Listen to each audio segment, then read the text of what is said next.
Okay, so I'm Josh Holmes. I'm the creative director for Halo 4, 343 Industries, and we are going to check out Halo 4's new Infinity Slayer mode. And here you can see Ryan's just picked up Saw, which is a new UNSC weapon in Halo 4, and this thing is basically a bullet hose. It's pretty awesome.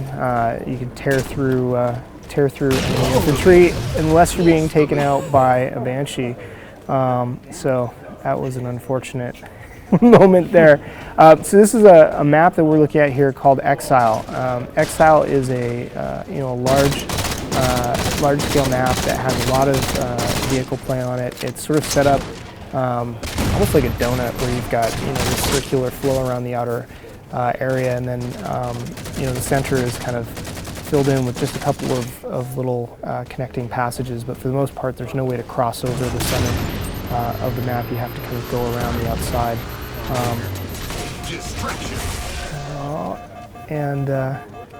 You saw the distraction medal there that Ryan earned by allowing his teammate to get a kill while the enemy was focused on him.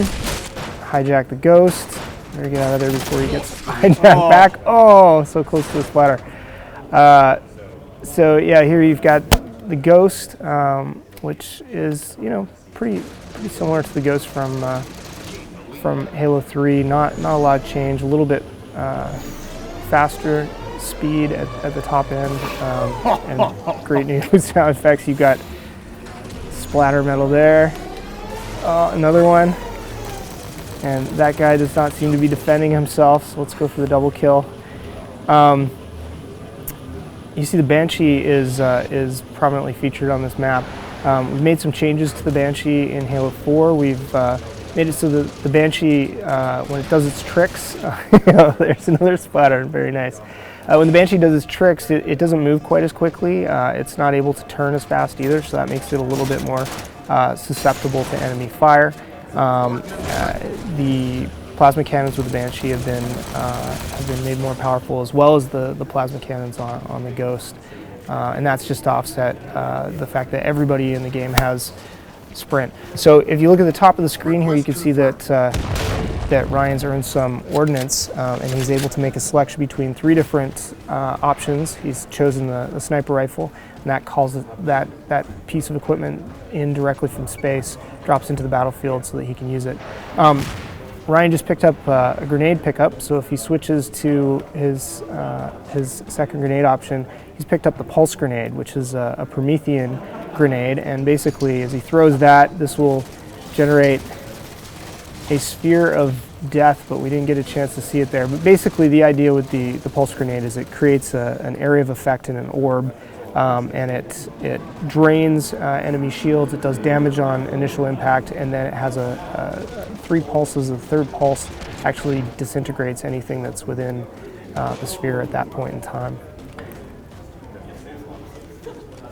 So a lot of the focus with the multiplayer experience in Halo 4 has been put on making just a much faster and more fluid feeling experience in the way that it plays. So it still very much feels like Halo, but it's a little faster paced, and you've just got a lot more action that's going on at all times. Nice, very nice. So on the vehicle side, another change that we've made with the turrets on the vehicles is we've actually made them more effective, so that they do a greater amount of damage in a shorter amount of time. You saw an enemy there had deployed the auto sentry, which is like a little deployable turret that floats in space and attacks anyone within vicinity.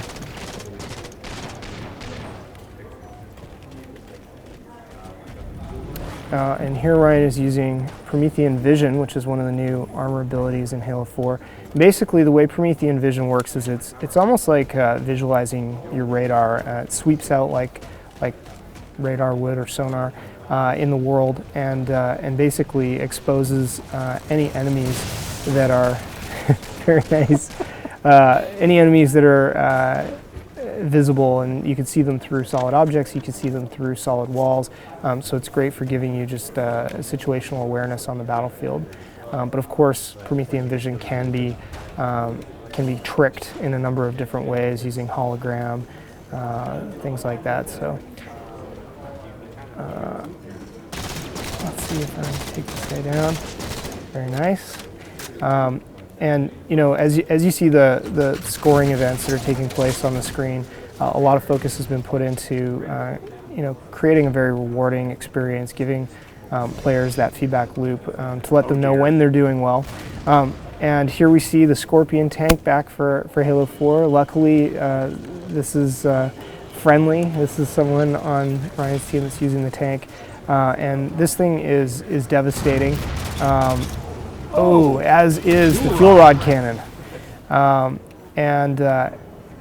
think Ryan just earned an assist, and with that he's earned another ordnance drop. So you can see those 3 different options that are up at the top of the screen, and now Ryan has chosen to pick up speed boost.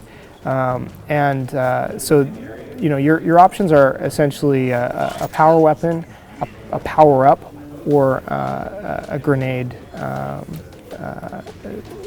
A grenade pod that can be dropped in. The power-ups that are available include speed boost, damage boost, and overshield. And speed boost is just going to allow him to move much more quickly on the battlefield and react to enemies. So this has a a fixed duration. You can see that there's kind of a blue tint to Ryan's model and his weapon, and that's just so that enemies can see clearly, okay, there's somebody who has speed boost, and now it's expired.